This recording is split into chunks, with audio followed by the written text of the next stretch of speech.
day to win us that game? Don't listen to himself, give us a song. Ahoy for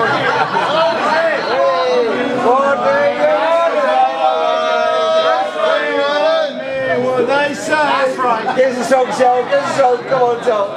Anyway, let's get back to business. Yes, tactics. Well, we were playing particularly well at the time anyway, but I just felt we played West Bromwich Albion, who Weil and it was Alistair Robertson, centre half, two big guys that were very good and capable defensively, but actually not too mobile. And we had Flanagan and we had Allen, as they say, and instead of putting those two boys against them, we played them wide. We played on the fullbacks. So Weil and Alistair Robertson, they had no one to mark. So therefore they were really looking at the bench all the game and saying who we're supposed to be marking. So instead of the strikers going from in to out to the wing and get across, they was going from out to in and getting a shot. And this was working exceptionally well. And then when we come to the semi-final, they were a good side. West Bromwich Albion were a very good side. We had to do something to surprise them. And I think Steve was at the club as well then. You'll find that they've actually thought I was around the bend. They were saying to me every day, they were going, what we're doing, we're playing centre forwards, we're out here. And we knew we had to do something different. So if we played Stainwood behind, that would occupy 5 players.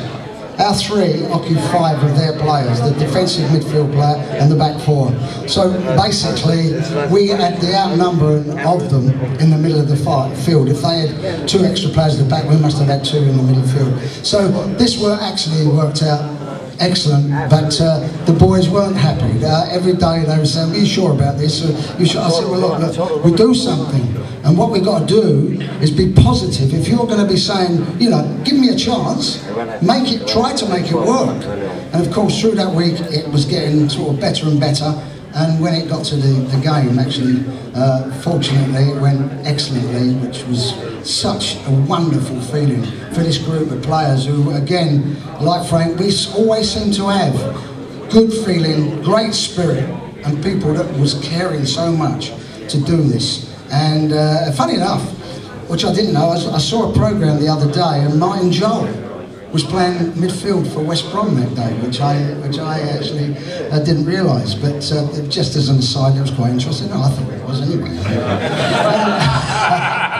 So you know, we got there, and I think against a great Spurs side, everybody rated very highly, which they were, Hoddle and Archibald and all these boys.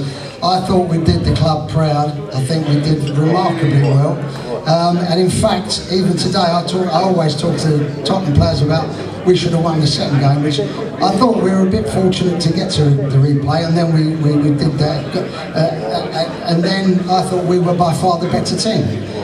Out of that, you know, we had...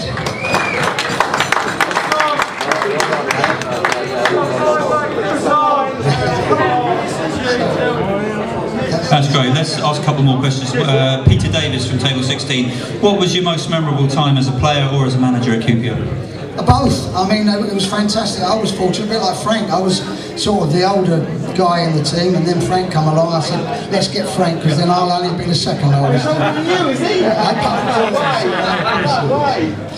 And anyway, so from then on, it was a great time for us as a player. And I always got on fantastically well with the chairman. Who really, we all came and went. I mean, Rodney and Stan and Jerry Francis, all of us, we all done our little bit. But without Jim Gregory, really, I don't think QPR would have been the same. Because within... Another question from Peter Davis. I think, I'm not finished. With his astuteness and knowledge and care and love for that club, I don't think it would have happened. But in all fairness, what he did for him, and it's still the mark for me is still there with him, because I just think that he was a wonderful person for QPR, Queen's Park Rangers. The next one, tell from Peter Davis. What did you think of that plastic pitch we had? I thought it was great. I think the plastic pitch at the time was the first of its kind. It wasn't the greatest. But again, Jim Gregory, you see, we can say things like changing grounds, fans don't like it. Changing the pitch, fans don't like it. But it's better than not having anything at all. This is an expensive business running a football club. And at that time, it wasn't in the rules that you couldn't have a plastic pitch. So we had several hours one day at his office talking about, we can put this down. I said, Jim, everyone's going to go mad. He said, yeah, but we got to live, we've got to survive. I said, I understand that. And if we had a pitch good enough, if it was a pitch that actually was like grass, which they said it would be, I said, it's great, but at the moment, that's not happened. And really, he knew that he could have got other things on there to raise money, and that's what he had to do, because in the end, it became very heavy for him. And I think that what he did was right. We didn't actually continue it. For us, we did have an advantage. There's no doubt about that. But then he just said, we're going to do it. And they all went, no, you can't. Why not? And he said, well, because the rules, there's nothing in the rules. So he just stuck his neck. Was it an advantage? I just said it was an advantage. Yeah, it was an advantage, yeah. But it actually became, I felt, a disadvantage playing away from home. Because of the fact, when we trained on we started off, so we did have an advantage, keep training at home. But then after playing on that very fast, you felt like you were quick. Frank would have thought he was quick. Even me as well. But you flew along. Then when you went on the grass, you literally felt you were running in glue. I mean, you felt like sluggish. So we had to then say, well, when we're playing away from home, we've got to play on the grass pitch. We've got to get back and see where we are. And then instead of training every day, we might have trained the day before the game, only because we already had the advantage, because we've been playing advantage anyway. So there's no point having a treble advantage and make yourself suffer away from home.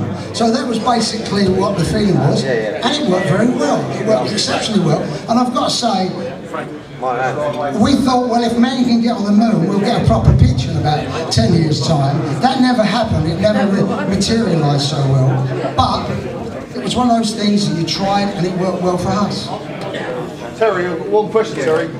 Obviously, when you left QPR and went to Barcelona, you say Jim Gregory and all that. Obviously, Jim Gregory was a great chairman. Obviously, you put QPR on the map and all that. As you took the ground and all that, blah blah. So obviously, you go from one extreme to the other. But was there that much a difference? That much of a gulf was there between Barcelona and QPR? Well, it's obvious that there's an advantage because of size, but when you're talking about... No plan matching Barcelona. What I'm saying is, the freedom of the first to the QPR, and Barcelona, were you held back a bit with your chairman, were you? No, in fact, I felt it was a lot like Jim. I thought Jim really knew his football. You know, without going on too long, but you asked a question. Jim really knew his football. He used to love. I used to go over there twice a week and have several hours after, you know, sort of from 4. I'm going to go home at 5. I ended up home at 10 by the time I got there. He loved his football, and he was, and everybody got on like all the boys are saying in their time as well. That it was special. Barcelona was just different. It's not better actually. It's not worse. I missed it for a long while. And Jim Gregory, when I went, we had. It's a long story, but there's a good story about it. That I'd gone, you know, and Jim was. It ended up that we won't go too long. Jim. So Jim, you know, said that when I went, and then I would say after about 12 games.